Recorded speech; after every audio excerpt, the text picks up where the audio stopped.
Hello everybody, welcome back to my channel. I am currently in my classroom for the first time in 2.5 months. So I thought I would just show you what it looks like now, and then hopefully the next time I show you it looks a little bit different. So when you walk into my room, this is what you see. Everything is in total disarray at the moment. You have to pack up everything on the sides of the rooms before you go off to summer so they can clean and do all that stuff. So right now, this is what we're working with. A bunch of the posters are coming down from the heat, and just like nothing hangs on walls correctly in classrooms. If you're a teacher, you know what I'm talking about, to the point where I hot glue things onto the walls and they still don't stay. But this is just how they set up the desks from after they waxed the floors. My desks aren't usually like this, and usually they're in groups of 4. I find that that works best for ELA, which is what I teach, to collaborate with each other. But with COVID, I'm still not sure that I'm going to be able to put them in groups and still have them 3 feet apart, which is the guideline for where we live right now. So this is the before. I just took down a bunch of pictures on this wall right here, which is behind my desk. I had like a little Miss Williams wall. I have this up there, and then pictures of some of my old students and things like that, but I think it's time to revamp it a little bit. So we're going to work on that.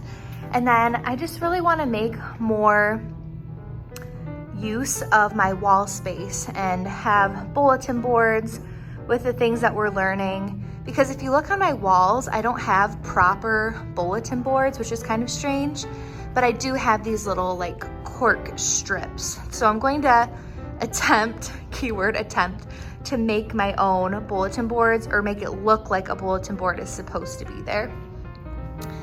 And this is going to be the bulk of what I need to work on throughout this week. So again, hopefully the next time we check in, something has been done. All right, it is much later, if you can't tell by my sweat, and the hair had to go up. It was very necessary. A lot has been done, but it surely doesn't look like it. So starting from the front door, kind of like we did the last time, this is what it looks like now. It looks very much the same to me, but I just worked so hard, so I don't know where the time goes. But I got up my 2 bulletin boards in the back, which is nice, and I don't have cork boards, so I have to just make it look like a bulletin board and then tape everything up there. I did my big bulletin board there. I moved the bookshelves over there. I'm not sure that's where they'll be staying, but for now, it just made more sense than to have back there. The reading nook, I usually have cute pillows and stuff there, but with COVID, I don't know that I'll be able to. The seats won't be staying like this. If I'm allowed to, I'll be doing groups of 4. I just feel like groups of 4 is way better for collaborative learning. But other than that, my desk area is coming together a little bit. I set up my new Keurig, which brings me a lot of joy. I still need to do the filter. And at least this part is a little bit organized, but hopefully in the next time I see you, it will be done or close to being done, and we will go from there. So thanks for tuning in for now. I'm not sure if I'll include the final room reveal in this clip or in the next video. But either way, stay tuned, and thank you so much for watching. Hello everybody. I am back to give an update on how the room is looking, how everything is being set up and coming together. There are some things I'm not going to show just because of privacy and protecting student privacy and things like that. but I did want to give a little bit of an update of what the room looks like, and hopefully it looks a lot different from the last clip. But I feel like since I've maybe just been in here the whole time, feels like nothing is looking much different. However, I'm hoping that is not the case. So this is what it currently looks like behind my desk. I just put those up. I want an All About Me poster up there, but I definitely haven't gotten around to doing that yet. But that's what I used to have here, was a bunch of pictures of myself and what my life looks like. Here, I don't know if I showed this before, but this is just a little bulletin board that says English is weird, and it kind of shows these weird nuances in the English language. And I thought they were just kind of funny, or something for students to look at when they have some downtime. It just makes you think a little bit. I don't think anything really changed here. I hung up some more posters to try to make this area a little bit more appealing. Usually I have a couch or like seating here with disc chairs. I forget if I mentioned that from before, but with COVID, we had to get rid of everything last year, or at least get it out of the classroom because of fabric and like germs sticking to fabric. So this is all I have here right now with a bunch of yoga mats. I plan to have them be able to move around the room to read during our reading time, but I thought these posters were just kind of cute. This was a big win. I finished one of the bulletin boards about a growth mindset. You know what that means if you're an educator, but really all it means is how to phrase our challenges in a different way to make them opportunities. Some really old posters that I put up there, mostly just so that they had a space, and it does have some good information on there. This is where our fur fam is going to go. That is just, students can bring in a picture of their pet or their favorite animal, and we get to display them up there. I'm doing the 40 book challenge this year, which if you want more information about, I'd love to talk about it, but I could talk about it for way too long. But it's where you challenge students to read 40 books in a year. So I want to track that on one of these two bulletin boards as a cool way for them to see their progress throughout the year. It sounds like a lot, but it's just to encourage students to read more than they usually would. So even if they read 10 books, that would be amazing. The bookshelves are over here, and then we come around. This area is still a hot mess.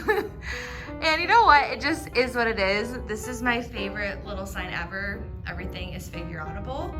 Because whenever they're like, I can't do it or I don't get it, I'm like, let's figure it out together. We can do it. And then this is my other kind of funny poster. Isn't it ironic? Just talking about different things about irony. I thought it was kind of funny. And it just, again, makes you think a little bit. I don't know if I showed this in the last clip, but I have this little area here with like the different hall passes, depending on where students need to go. And I actually didn't use it last year just because of touch points and COVID. But maybe I can start using it again this year. If not, it just looks super cute there for right now. Class rules, classroom values, and say something nice to someone every day. I thought that was kind of cute. So just as like a little overview, this is what it looks like now. I have them in the proper groupings for now. I still have a lot of work that needs to be done, but I think it is leaps and bounds better than it was before. So thank you for following this journey with me.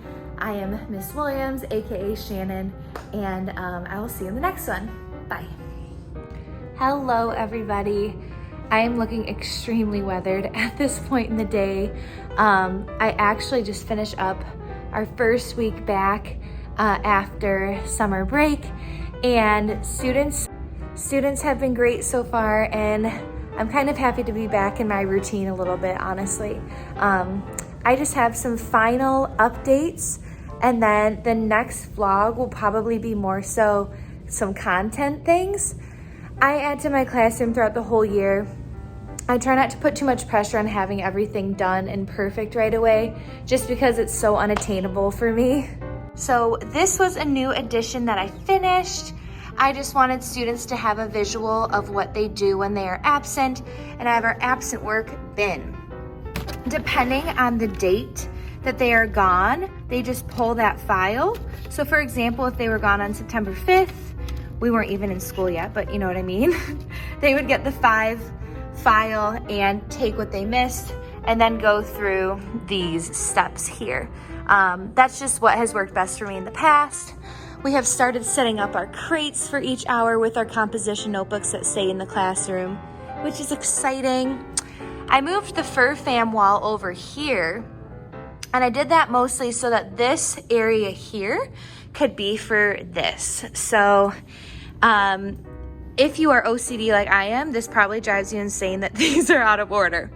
But these posters are going to be for our 40 book challenge that we are doing this school year, where they challenge themselves to read, indeed, 40 novels throughout the school year. This sounds pretty unattainable, but I think that students even setting that goal is really cool for them to just strive to be reading, right? So what happens is on this page, once they start finishing books, I'll be putting their names here. I still need to draw lines on here. And then for every book they read, they get a sticker, and that is how we track how many books that they've read. And then every quarter, I'm going to be pulling out of our raffle bucket. And every time a student, 1, finishes a book, and 2, writes a review about that book on Goodreads, which all of my students will have Goodreads accounts, they then get to fill out this little sheet. Where is it? Here. And it just says, yay, you finished a book. And it says, fold this ticket in half and place it in the classroom raffle jar when they are done. And then each quarter, I will be pulling out of this little bucket here. It is not pretty, but it is what it is. And they'll get small prizes, nothing fancy, and I let them know that. But I did let them know that there's still kind of cool prizes. There's some like fidget toys and things like that. I got a bundle off of Amazon, homework passes, things like that, maybe even $5 gift card amounts, free cookies from the cafeteria, very small things like that. But students seem to get excited about that kind of stuff. So I'm really excited to implement the 40 book challenge this year. This is my first year doing it, so we will see how that goes. Otherwise, I don't think I've changed much other than I erased the board to just be able to show that this is kind of how I set up what students do throughout the week. And then their birthdays. You'd be surprised how much middle schoolers still really get excited about their birthday being recognized in the classroom, and I think that's super important. Last thing, I also got some just seat cushions from Walmart, and I figured that on our Fun Fridays when my students read, that they could even just put it on the floor or have it on their actual desk seat, just to be a little bit more cozy. So I am going to sign off for now. It is my weekend, and I am very excited to get some sleep this weekend. I hope you all had a fantastic week, and I will talk to you soon. Bye.